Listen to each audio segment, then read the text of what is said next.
نحمده ونصلي ونسلم على رسوله الكريم اما بعد فاعوذ بالله من الشيطان الرجيم بسم الله الرحمن الرحيم واذا مس الانسان ضر دعانا لجنبه او قاعدا او قائما فلما كشفنا عنه ضره مر كأن لم يدعنا الى ضر مسه كذلك زين للمسرفين ما كانوا يعملون۔ اور جب انسان کو کوئی مصیبت پہنچتی ہے تو وہ پہلو کے بل یا بیٹھے ہوئے یا کھڑے ہوئے ہم سے دعا کرتا ہے، بس ہم اس سے اس مصیبت کو دور کر دیتے ہیں۔ تو وہ اس طرح گزر جاتا ہے کہ گویا جب اس کو وہ مصیبت پہنچی تھی تو اس نے ہم کو پکارا ہی نہیں تھا۔ اسی طرح حد سے تجاوز کرنے والوں کے کرتوت ان کے لیے خوشنما بنا دیے گئے ہیں۔ اچھا، اس آیہ مبارکہ کے ضمن میں نے تقریباً 5-6 نکات میں عرض کر چکا ہوں کہ جب بندہ مومن پر مصیبت آئے تو کیا کیا تدابیر اختیار کرے اور کیا کیا اس کو سوچ رکھنی چاہیے کہ اللہ تعالیٰ نے جو پریشانی مصیبت ہم پر نازل کی ہے اس کے اسباب کیا ہیں۔ پچھلے دروس میں تفصیل سے عرض کر چکا ہوں۔ آج اس کا ایک نیا پہلو کہ جب پریشانی آ جائے تو تدبیر کرنا بھی یہ رسول اللہ صلی اللہ علیہ وسلم کی سنت مبارکہ ہے۔ سادہ لفظوں میں کہوں تو دم کروانا۔ بعض مرتبہ آپ جب علماء کے پاس جاتے ہیں نا تو وہ آپ کے جسم پہ ہاتھ رکھ دیتے ہیں، سر پہ ہاتھ رکھ دیتے ہیں، یہ جہاں پہ درد ہوتی ہے وہاں پہ ہاتھ رکھ دیتے ہیں یا ہاتھ پھیرتے ہیں۔ تو یہ وہی طریقہ کار ہے جو رسول اکرم صلی اللہ علیہ وسلم کا طریقہ کار تھا۔ یہ ابن ماجہ شریف میرے سامنے کھلی ہوئی ہے، 1619 نمبر پر یہ روایت میرے پاس موجود ہے۔ عن عائشہ قالت کان النبی صلی اللہ علیہ وسلم يتعوذ بهؤلاء الكلمات اذهب البأس رب الناس واشف انت الشافي لا شفاء الا شفاؤك شفاء لا يغادر سقما فلما ثقل النبي صلى الله عليه وسلم في مرضه الذي مات فيه اخذت بيده فجعلت امسحه واقولها فنزع يده من يدي ثم قال اللهم اغفر لي والحقني بالرفيق الاعلى قالت فكان هذا اخر ما سمعت من كلامه صلى الله عليه وسلم۔ ام المؤمنین امی عائشہ صدیقہ طیبہ طاہرہ، سچے باپ کی سچی بیٹی اور میرے مصطفیٰ کی محبوبہ زوجہ، وہ فرماتی ہیں کہ نبی اکرم صلی اللہ علیہ وسلم ان کلمات کے ذریعے حفاظت اور عافیت کی دعا کرتے تھے۔ نبی اکرم صلی اللہ علیہ وسلم کی بارگاہ میں جب کوئی بیمار لایا جاتا تو آپ جناب رسالت مآب اپنا سیدھا ہاتھ اس جگہ پہ پھیرتے، جہاں پر وہ درد ہوتی آپ جناب اس کے اوپر پھیرتے اور یہ دعا فرماتے، اے لوگوں کے رب، بیماری دور کر دے اور شفا دے، تو ہی شفا دینے والا ہے، شفا تو بس تیری ہی شفا ہے، بس تو ایسی شفا عنایت فرما کہ کوئی بیماری باقی نہ رہے۔ اماں جی عائشہ کہتی ہیں میں نے نبی اکرم صلی اللہ علیہ وسلم جب بیمار ہوئے نا جی، وہ بیماری جس میں آپ کا وصال ہوا آخری مرتبہ جب آپ، تو کہتی ہیں میں نے آپ جناب کا ہاتھ پکڑ کے نا جسم انور پر پھیرنا شروع کیا اور ساتھ ہی میں دعا پڑھتی گئی۔ آقا جی کی طبیعت زیادہ خراب تھی تو نبی اکرم صلی اللہ علیہ وسلم نے ہاتھ چھڑوا دیا اور آپ نے پھر یہ دعا فرمائی کہ اے اللہ مجھے بخش دے اور رفیق اعلیٰ سے ملا دے۔ یہی اماں جی عائشہ کہتے ہیں کہ آخری وہ کلام ہے جو رسول اکرم صلی اللہ علیہ وسلم نے فرمایا۔ اس کا مطلب یہ ہوا کہ یہ جو دعا میں نے آپ کے سامنے پڑھی ہے حدیث پاک ہے جی، کلمات میں نے آپ کے سامنے پڑھیں کہ اذهب البأس رب الناس واشف انت الشافي لا شفاء الا شفاؤك شفاء لا يغادر سقما فلما ثقل النبي صلی اللہ علیہ وسلم، سقما تک، یہاں تک یہ الفاظ، یہ انتہائی چھوٹے سے الفاظ ہیں لیکن یہ حضور جو دم کرتے ہر بیماری کے لیے آقا جی دم فرماتے، اور آخری جو آپ نے ہٹا دیا، اب حضور تو جانتے تھے نا اب آخری وقت آ چکا ہے، یعنی صرف موت کا علاج نہیں ہے اس میں، باقی ہر بیماری کا علاج ہے اس میں۔ اور یہ رسول اکرم صلی اللہ علیہ وسلم خود فرماتے، اماں جی عائشہ بھی یہی دم کرتی اور حضور کو بھی یہی دم کیا گیا، لیکن حضور تو جانتے تھے کہ اب جو ہے وہ میرے مالک کا حکم پورا ہو چکا ہے، صرف میں اور آپ نہیں جانتے کہ ہمارا آخری وقت کون سا ہے ہماری کون سی بیماری آخری بیماری ہوگی یا ہمارے سانس آخری سانس ہو. تو تدبیر کرنا بھی، دوا لینا بھی، دم کرنا بھی یہ رسول اکرم صلی اللہ علیہ وسلم کا عمل مبارک. ہم جب مدرسے میں پڑھتے تھے نا جی، اس وقت لوگ جب بیمار ہوتے تھے نا جی تو وہ صدقہ کیا کرتے تھے. جب بیمار ہوتے تھے صدقہ وہ دوا بھی کرتے تھے لیکن اس طرح دعا بھی کرتے تھے. آج یہ چیز ہماری زندگیوں سے مس ہو گئی، یہ چیز ہماری زندگیوں سے مس ہو. دیکھیں بیماری دو قسم کی ہے، ایک روحانی بیماری، ایک جسمانی بیماری ہے. اب ہمیں نہیں پتہ یہ جسمانی بیماری ہے یا روحانی بیماری. بعض مرتبہ ایسا ہوتا ہے کہ بندہ کسی گناہ کی پکڑ میں آ جاتا ہے، بندہ کسی گناہ کی پکڑ، اللہ کو کوئی بات نہیں پسند آتی، اللہ اس بندے کی پکڑ کر لے. صدقہ کرنا اس کے غضب کو ٹھنڈا کر دیتا ہے، صدقہ کرنا اس کے غضب کو ٹھنڈا کر دیتا ہے. پھر معافی مانگ لینا، اللہ اکبر، پھر تو کمال ہو جاتا ہے اس بندے پہ. ابھی رات کو میرا ایک پروگرام تھا، میں وہاں پہ حاضر ہوا تھا. تو ہمارے کلاس کے، جس طرح میں نے یہاں پہ قرآن پاک پڑھایا وہاں پہ بھی قرآن پاک میں نے پڑھایا تھا. تو ہمارے سینئر کلاس اسٹوڈنٹ، ان کا نا ہوا وہ بائی پاس ہوا ہے سارا. تو میں نے کہا یار کیسی کوئی تکلیف محسوس ہوئی آپ جب کر رہے تھے؟ تو کہتے مفتی صاحب میں آپ کو ایمان سے بتاؤں. میں کہا ہاں بولو.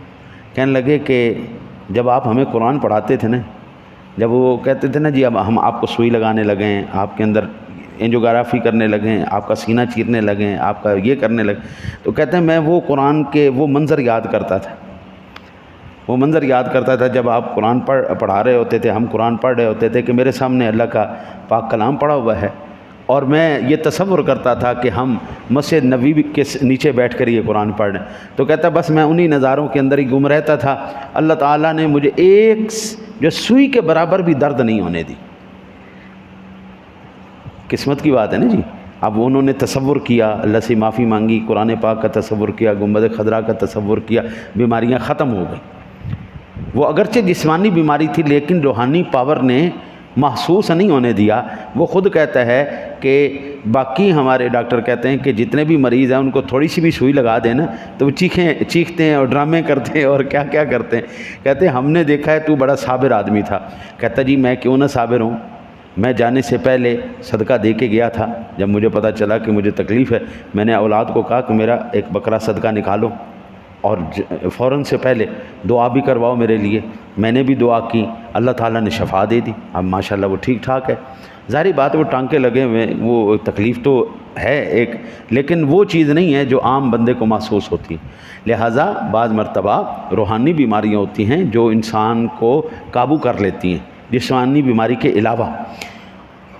اور دوسری حدیث پاک ہے جی، جب کسی مسلمان پر کوئی افتاد پڑے وہ اپنی مصیبت کو دور کرنے کی دعا کی بجائے قرآن مجید کی تلاوت اور اس کے مضامین کے مطالعے اور استنباط کے مسائل میں مصروف رہے تو اللہ تعالیٰ اس کو دعا کرنے والوں سے زیادہ عطا فرماتا ہے. جب کوئی بندہ بیمار ہو جائے نا جی، محسوس کرے کہ اب میں بڑا تکلیف میں ہوں، تو وہ قرآن پڑھنا شروع کر دے، قرآن کی تلاوت شروع کر دے، ترجمہ پڑھنا شروع کر دے. اللہ تعالیٰ کہ حبیب فرماتے ہیں، میرا رب ارشاد فرماتا ہے تو نے قرآن پڑھا، قرآن کا ترجمہ پڑھا، اس کو سمجھنے کی کوشش کی ہیں جی، تو اب میں تجھے وہ تمام مانگنے والوں سے زیادہ عطا فرماؤں گا. ایک طریقہ کار یہ، مصیبت آ جائے، پریشانی آ جائے، کیا کرنا چاہیے؟ قرآن پڑھنا چاہیے، قرآن سمجھنا. قرآن پاک کے اندر بھی ہے نا، یا ایھا الذین آمنوا استعینوا بالصبر والصلاۃ، اے ایمان والو نماز سے اور صبر سے تم مدد چاہو. بالصبر والصلاۃ ان اللہ مع الصابرین، اور جب تم نماز اور قرآن سے، ان صبر سے تم مدد لیتے رہو گے، اللہ تعالیٰ تمہاری مصیبتوں کو دور فرماتا رہے گا. حضرت ابو سعید خدری رضی اللہ تعالیٰ عنہ بیان کرتے ہیں کہ رسول اللہ صلی اللہ علیہ وسلم نے ارشاد فرمایا، جب اللہ رب العزت ارشاد فرماتا ہے جس شخص کو میری یاد اور مجھ سے سوال کرنے کو قرآن نے مشہور رکھا تو میں اس کو سوال کرنے والوں سے زیادہ عطا فرماتا ہوں. یہ سنن ترمذی شریف، مسند امام احمد کی حدیث پاک اور دیگر محدثین نے بھی اس کو. بعض مرتبہ ایسا ہوتا ہے لوگ لمبی لمبی دعائیں مانگی جاتے ہیں، دعائیں تو مانگ رہے ہیں لیکن جو اصل پیغام، میں ایک موٹی سی مثال دوں. یہ فون ہے نا جی، ایک مرتبہ ٹونو کڑنگ ہو کچھ بھی ہو تو ہم فوراً سے پہلے دیکھتے ہیں کس کا میسج آیا. بعض مرتبہ ایسا ہوتا ہے کہ سوئے بھی ہوتے ہیں نا تو تھوڑی سی اس کی کوئی ٹوں ٹاں ہوتی ہے نا تو ہم فوراً اٹھ جاتے ہیں کہ بھائی کیا کوئی اہم میسج تو نہیں. یہ جو میسج اللہ نے بھیجا ہوا ہے. اور 5 وقت مؤذن اذان دے کے یاد کرواتا ہے کہ یہ ایک میسج یہ بھی ہے اور ایک ذمہ داری تیری یہ بھی ہے. آؤ نا بندے ذرا ادھر دیکھ. اللہ کے حبیب کیا ارشاد فرمانا ہے کہ اللہ وحدہ لا شریک ارشاد فرماتا ہے کہ جو بندہ قرآن پڑھنے میں اس کو سمجھنے میں نماز پڑھنے میں مشغول رہا سوال نہیں کر سکا قرآن پڑھتا گیا ہے تو میں اس کو مانگنے والوں سے زیادہ عطا فرماتا ہوں. کیسی دیکھیں نا مانگنے والا ساری رات مانگ رہا ہے آپ نے صرف آدھا گھنٹہ قرآن پاک پڑھا ہے. انشاءاللہ تعالی العزیز میں جلدی میرا دوبارہ پروگرام ہے. میں انشاءاللہ دوبارہ یہ قرآن پاک کی تفسیر شروع کرواتا ہوں انشاءاللہ تعالی العزیز. اللہ تعالیٰ سے میں توفیق کرتا ہوں جس طرح میرے مالک نے مجھ سے پہلے کام لے لیا پھر دوبارہ کام لے لے گا اور جس کے نصیب ہوں گے وہ ساتھ پڑھ لے گا. جس کے نصیب ہوں گے وہ پڑھ لے گا. آخری روایت سماعت فرما لیں کہ اللہ وحدہ لا شریک کی ذات گرم ہے. جب مسلمان سے مصیبت کو دور کر دے تو اس کو چاہیے کہ وہ اللہ تعالیٰ کا بہت زیادہ شکریہ ادا کرے اور خلوت اور جلوت تنگی اور آسانی میں اللہ تعالیٰ کا شکریہ ادا کرتا رہے کیونکہ شکر کرتے رہنے سے نعمت میں اضافہ ہو جاتا ہے اور ناشکری کرنے سے زوال نعمت کا خطرہ ہوتا ہے.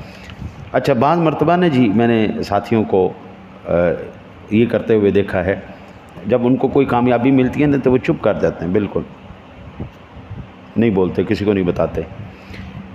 میں نے پوچھا جی اللہ تعالیٰ نے آپ کو کامیابی دی ہے آپ کو نعمت ملی آپ شکریہ کیوں نہیں ادا کرتے؟ کہتے کس طرح شکریہ ادا کریں؟ میں کہ قرآن پاک کہتا ہے وَأَمَّا بِنِعْمَةِ رَبِّكَ فَحَدِّثْ. جب اللہ تعالیٰ تجھے کوئی نعمت عطا فرمائے تو اس کو چرچا کر بتایا کر کہ اللہ تعالیٰ کا مجھ پر کتنا احسان ہے. یہ اللہ تعالیٰ کا شکریہ ادا کرنا ہے کہ اللہ نے اس کو نعمت دیا اور وہ بتا رہا ہے کہ میرے اللہ نے مجھے اس قدم سے نوازا ہے. تو میں نے کہا آپ لوگ کیوں نہیں کرتے؟ کہتے جی ہمیں فلاں صاحب نے کہا ہے کہ نظر لگ جاتی ہے. کوئی شک نہیں نظر برحق ہے لیکن مجھے ایمان سے بتاؤ یہ چرچا کرنے کا شکریہ ادا کرنے کا حکم ہے ہمیں کس نے دیا ہے؟ اللہ وحدہ لا شریک. جب اللہ نے حکم دیا تو نظر کس کے حکم سے لگنی ہے؟ اللہ کے حکم سے لگنی. میں نے یہ نوٹ کیا ہے جو بندہ شکریہ ادا کرتا ہے نا اللہ اس بندے کی شخصیت کا رعب دلوں کے اندر ڈال دیتا ہے.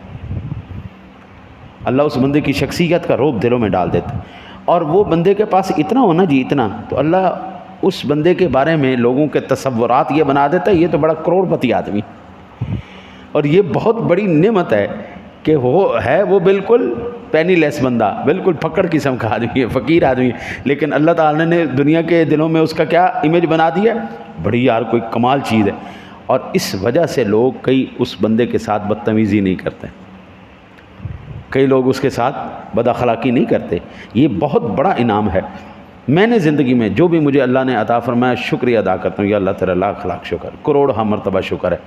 بھائی نظر بھی اسی کے حکم سے لگنی ہے اور ختم بھی اسی کے حکم سے ہونی ہے اور حکم بھی اسی کا ہے. میری نعمت ملے گی تو شکریہ ادا کر اور یا اللہ اگر ہم تیرا شکریہ ادا کریں گے تو پھر کیا ہوگا؟ اللہ فرماتا میں اور دوں گا بھائی. پھر اللہ تعالیٰ عطا فرمائے خود بھی کھائیں مخلوق خدا کو بھی کھلائیں. آپ جناب رسالت معاف صلی اللہ علیہ وسلم آپ کے جانشین جتنے بھی گزرے ہیں حالانکہ وہ اتنے کبیر کروڑ پتی لوگ نہیں تھے لیکن آپ جناب کے دسترخوان پر کبھی ایسا نہیں ہوتا تھا کہ کوئی اور دوسرا شامل نہ ہو. آقا جی کا لنگر ہمیشہ چلتا رہتا تھا. دعا کرو اللہ تعالی ہمیں بھی توفیق عطا فرمائے ہم بھی خود بھی کھائیں اور مخلوق خدا کو بھی کھلانے کی اللہ ہمیں توفیق عطا فرمائے. یہ سلسلے ہم نے محافل کے شروع کیے ہوئے ہیں یہ اسی لیے شروع کیے ہیں کہ جس کی جتنی ہمت ہوتی ہے وہ بھی شامل ہوتا ہے. ہم مخلوق خدا کو کھاتے ہیں چھوٹے بھی کھاتے ہیں بڑے بھی کھاتے ہیں سارے لنگر لے جاتے ہیں بھائی اسی کی مخلوق ہے اس کو کھلائیں گے اللہ اور کوئی نہ کوئی انتظام کر دے گا. جب ہمارے پاس توفیق ہوتی تھی ہم بریانیاں تقسیم کرتے رہے جب ساتھی پیچھے ہٹ گئے تو جہاں پر جتنی توفیق ہوتی ہے اتنا ہی لنگر بنا دیتے ہیں انشاءاللہ اس امید پر کہ انشاءاللہ آگے پھر حالات بہتر ہو جائیں گے. اللہ سے دعا ہے اللہ آپ کو مجھے عمل کی توفیق عطا فرمائے.